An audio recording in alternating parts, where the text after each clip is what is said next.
All right. A lot of good work out there.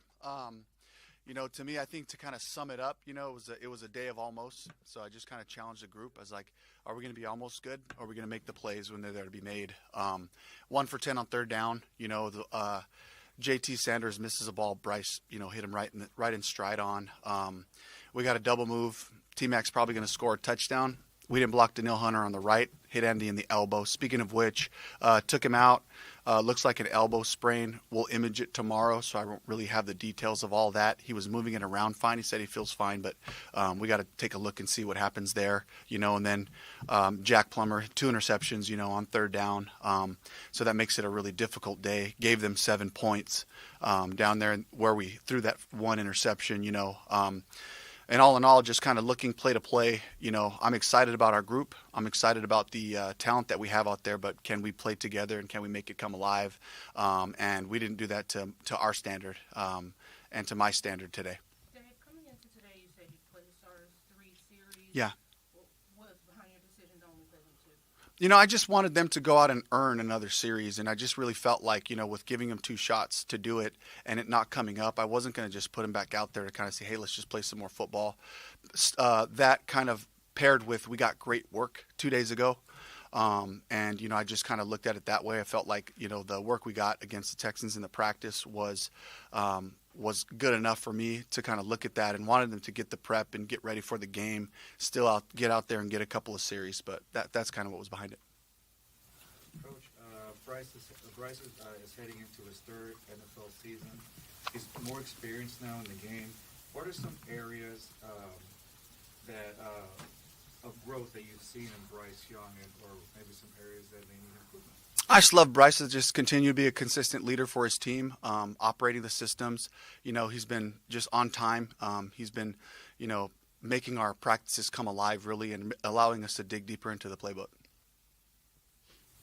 Any update on Carter? Yeah, he came back in, finished the game. So I think he just kind of got rolled up on. I'm not sure if it was an ankle or knee, but he was able to return, so we got him back out there. We haven't seen Cam Jackson. He's been working off to the side for Yeah. a while. What's the latest on him, and then what's the update on Nick Scorton? Yeah, for Cam, so, something in his shoulder. So really the goal is to try to make sure that he's stable and has his strength back. He's heading that direction. So I'm hopeful that he'll play, that he'll practice this week for the Steelers. But again, he's got to be able to prove and show us that, he's got the strength back in the shoulder. And then who else did you ask about? Scorton, just from the Heat. Yeah. So I didn't tell you guys. So Scorton suffered a collapsed lung. It was a very physical play. It was presenting like heat exhaustion, because he was having trouble breathing. He was getting tired and all that. So we kind of cooled him down.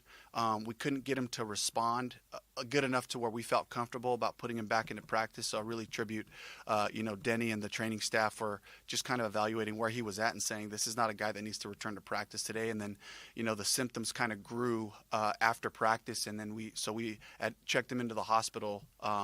And then that's where they kind of told us what was happening. The symptoms all say this is what it was. So Scorton was driving home. He's on his way back. I think he might have made it back yesterday. He left yesterday.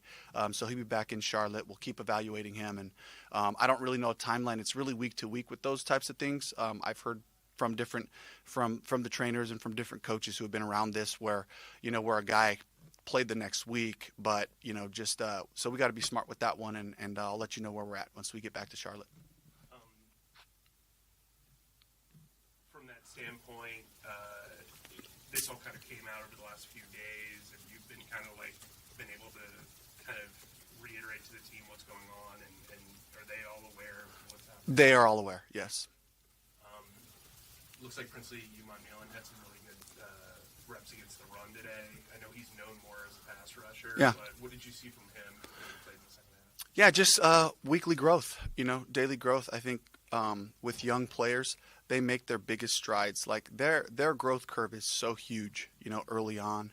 The style of play that we're looking for, the techniques that we're asking for, and that's what I've just seen from the group in general, but for sure with Princely, just wanting to be a complete player, and knowing that potential is out there for him to be, to establish that physicality against the run and then still give us the pass rush that we know he has. And then with the almost, ETN broke off 2 pretty huge runs, Yeah. and then you got holding penalties. Yes. What did you see from him today overall? Yeah. And also as a returner, Yeah, and in the pass game, vision, patience, good control of the ball, and I think one of the returns he slips on the turf. He's cutting it back to avoid.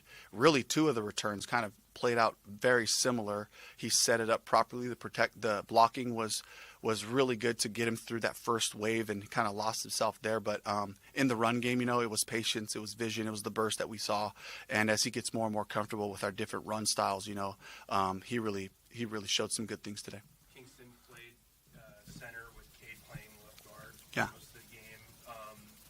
What made you decide to move him inside, and how did he look just from, I know you haven't looked at the tape, but just from your immediate viewing? Yeah, I mean, immediately it was just, it was good snaps, getting our runs ID'd. I think we might have missed one ID.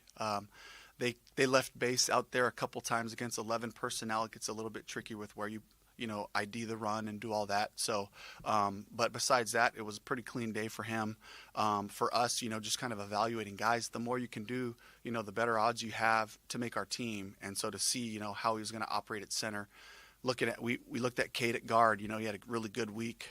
Came out and played next to Austin and Icky, on the left side, with where we're at with D. Lou and Chandler. So I thought Cade did a really good job too. Did Scorton drive back because it's not safe on the fly? Yes, it's a precautionary deal with. I just learned about it. So they said, when you have that type of a chest injury, the cabin pressure, the elevation, and all that can present issues. And so the best course of action was to get him in a car, drive him back to Charlotte, and continue his treatment there. Derrick wasn't out there very long. Yeah. What did it mean to just get him out there with the group again? Oh, he was begging me. It wasn't my intention to play Derrick, I'll be honest. And he was like, Coach, I just got to get out there. I got to get my hands on somebody. And he was, wearing Coach Washout too. And I just love the fact he wanted to be out there with his guys. He wanted to be able to, see game speed, be able to get his hands on something and knock something back. And so I was really excited to see Derrick back out there. How do you balance, I guess, wanting to win and be competitive in Yeah. a preseason game, but also having the outcome that you had today and last week? I think the cool part for me is it allows us to coach our guys hard on the fundamentals of football, which is the reason why we come away with 3 points, which is the reason why, teams are sustaining drives, different things like that. It's like it comes down to the basics. It comes down to playing your leverage, knowing your assignment, and then finishing the play. Who's going to make the plays for us? That's what we want to know, and we've seen guys do it, consistently and then inconsistently when we get into our game settings. And so it just allows me to challenge him. Like, we're trying to win all these games, with whatever group goes out there. That's the goal.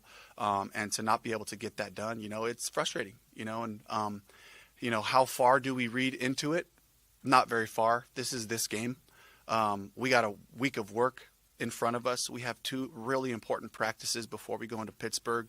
The starters will not play this upcoming week, and so those practices really become so valuable because it's the last time we have this whole group together, and we're able to get the intensities that we want going into the season. I feel great about our conditioning level.